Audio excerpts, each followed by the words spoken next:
கோடி ரூபாய்க்கு மேல கடன்ல இருக்கு இன்னைக்கு தமிழ்நாடு.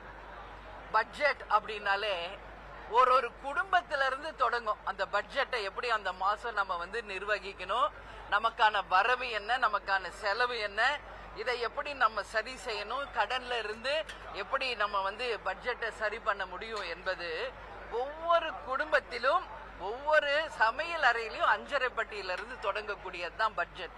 இன்னைக்கு அதுதான் இன்னைக்கு ஒரு நாட்டின் பட்ஜெட்டா வருது.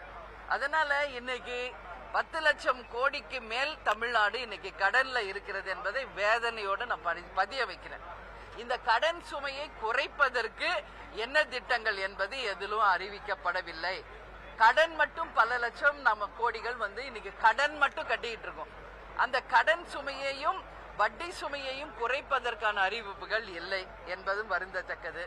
அதே போல இன்றைக்கு சில விஷயங்கள் நான் பாராட்டக்கூடிய விஷயம் என்னன்னா, நகர்ப்புற மேன்மைப்படுத்துவதற்காக நம்ம கூவம் நதியும் நம்மளுடைய நதிகளை சீரமைத்து அதை மேம்படுத்துவதாகவும், சாலைகள் சீரமைப்பு, அதுபோல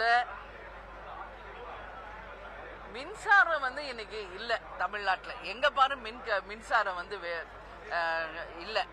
அது மட்டும் இல்லாம மின் கட்டண உயர்வு ஒரு பக்கம் இருக்கு. அதனால சோலார் சிஸ்டம் எல்லா இடத்துலயுமே அதை டெவலப் பண்ணணும்ன்ற ஒரு அறிவிப்பு. இன்னைக்கு போக்குவரத்து துறை பார்த்தோம்னா லாஸ்ட்ல போயிட்டு இருக்கு. அதுக்காக மின்சாரத்தினால எலக்ட்ரானிக் பஸ்ஸஸ் விடப்படும் என்ற அறிவிப்பு, இது போன்ற சில நம்ம வரவேற்கக்கூடியதும் இருந்தது. பட் இது எல்லாமே இன்னைக்கு சொல்லாக இருக்கிறது. இது செயல் வடிவம் பெறும் பொழுது அதை வரவேற்க தேமுதிக தயாரா இருக்கு. முதல்ல 10 லட்சம் கோடி கடன்ல இருந்து தமிழ்நாட்டை மீட்டெடுக்கணும். வட்டி மட்டும் பல லட்சம் கோடி நம்ம கட்டிட்டு இருக்கோம், அது நம்ம சரி பண்ணணும். வரவும் செலவும் இன்னைக்கு வரவை விட செலவு அதிகமா இருக்கு, கடன் அதிகமா இருக்கு என்பது வருந்தத்தக்கது.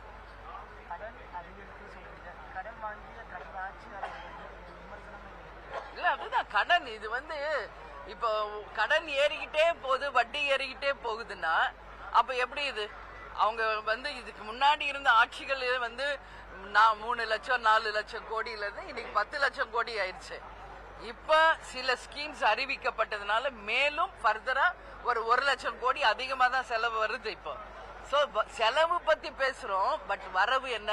இந்த கடனை எப்படி குறைக்கிறது, வட்டி எப்படி குறைக்கிறது என்பதற்கு எந்தவித அறிவிப்பும் இல்லை என்பது வருத்தத்தோடு நம்ம சொல்லிக்க வேண்டிய விஷயம்.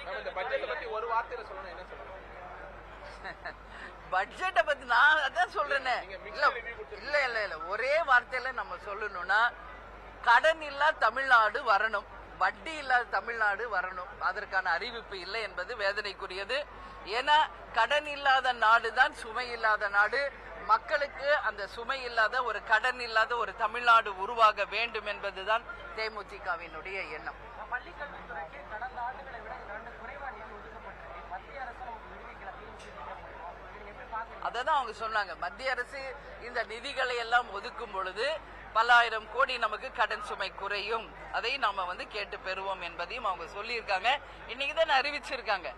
இது செயல் வடிவமாகி இந்த திட்டங்கள்லாம் முறையாக வரும்போது அதை பத்தி நம்ம சொல்ல முடியும்.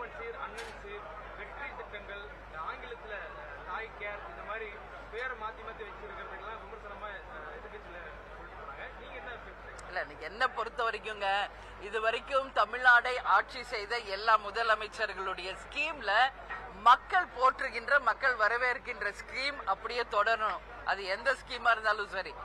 இன்னைக்கு பாருங்க, நம்ம மதிய உணவு திட்டம், அதே போல இப்ப காலை உணவு திட்டம், வீடு தேடி மருத்துவம், அது போன்ற பல்வேறு திட்டங்கள் இருக்கு. மக்கள் விரும்பும் திட்டங்கள், மக்களுக்கு உண்மையில் பயனளிக்கும் திட்டம் எந்த ஆட்சி மாறினாலும் கண்டிப்பாக வரணும், மாறக்கூடாது. அதுல மாற்று கருத்து இல்லை. அதே நேரத்துல மிக முக்கியமாக நாம் கவனம் செலுத்த வேண்டிய துறைகளும் நம்ம கண்டிப்பா கவனம் செலுத்தணும். ஏன்னா பேர் மாத்தி வைக்கிறதுனால இங்க ஒண்ணும் கிடையாது. இது ஒரு ஃபேன்சி நேம் மாதிரி ஆயிடுச்சு. பட் மக்களுக்கு பயனளிக்க கூடியதா இருக்கணும்ன்றத எங்களுடைய வேண்டுதல். என்ன எக்ஸாமா இது மதிப்பெண்ல இன்னைக்கு சொல், இது செயலாகட்டும், அப்ப நான் மதிப்பெண் கொடுக்கிறேன். நன்றி.